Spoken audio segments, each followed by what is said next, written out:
Hey guys, Dante back here with another breakdown video for Fast and Furious, Hobbs and Shaw. Before you watch, smash that subscribe button and like this video after you watch. But yeah, man, got a lot to talk about here, so let's dive right in. And yeah, spoilers ahead. Okay, Mr. Dwayne "The Rock" Johnson. And I said his name like that because I felt as though he was playing himself. Now, he plays himself a lot in other films, but in previous Fast and Furious movies I would have said otherwise. Just from him recycling his typical lines like shoving boots to asses or whooping ass.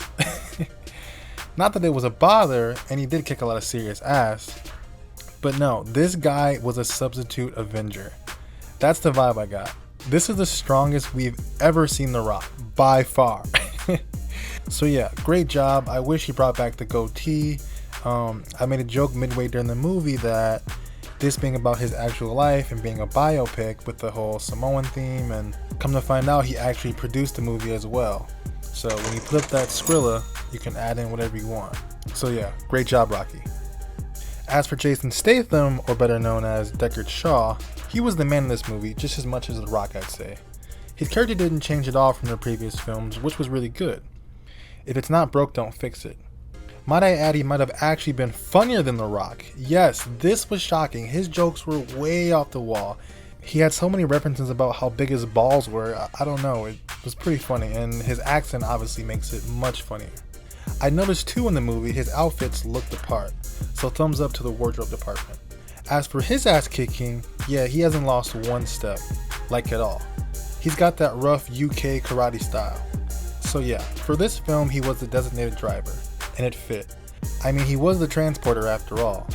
So the Fast and Furious franchise kind of lived through him, you could say, and it worked. I was glad to see the Nitrous make an appearance as well.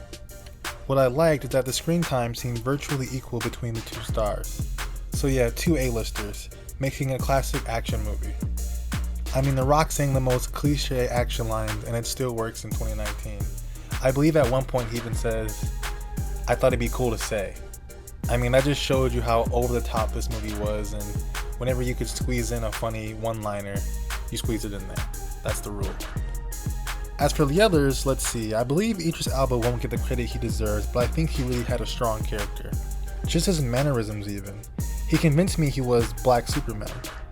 Like, he really didn't have any bad scenes, no flaws in his performance at all. He even had a little grill in the front of his teeth. I thought that was pretty classy. You can hear him rapping on the soundtrack if you pay attention. Also, shout out to what he was wearing too, that all black tactical gear. Yeah, I need that. As we saw in the climax scene, his higher-ups decided to shut him down after he couldn't steal the virus and beat Hobbs and Shaw. That part kinda hurt to watch because his death was kinda wasted. I'm hoping someone maybe finds his body on an island and we'll see him again for a later, big team-up Fast and Furious movie. I mean, come on, no one ever really dies, right? Lastly, Shaw's sister. She did her thing. I'm glad they made her not only attractive, but she could also stand her own ground. If this movie came out in the 90s, I'm sure she would have needed saving every 10 minutes. But if you notice, not once did she need saving.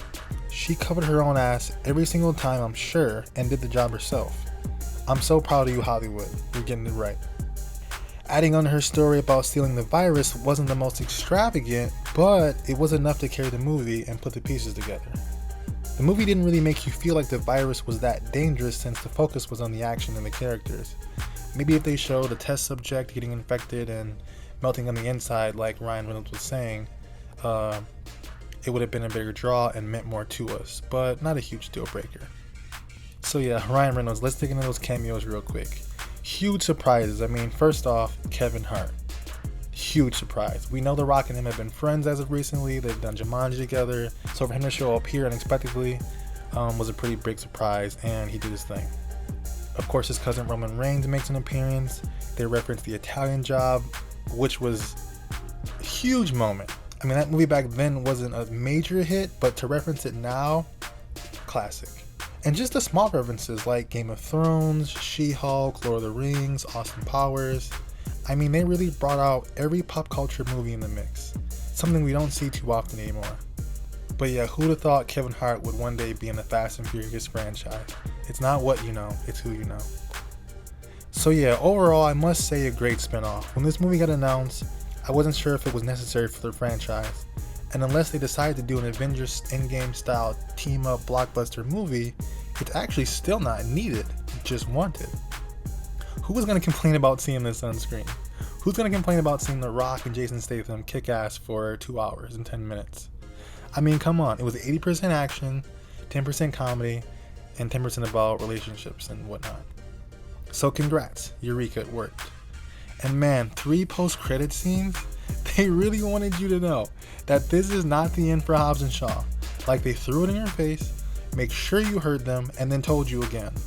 So yeah, what did you think about this spinoff? Maybe sound off in the comments on whose performance you like better, or if the action was too over the top. Are they getting too strong in this franchise? I want to know what you guys think. But that's all I got for you guys. We'll wait until next year for Fast and Furious 9 with the original crew. But yeah, thanks guys. Don't forget to like and subscribe, and we'll be seeing you back here shortly. Thanks.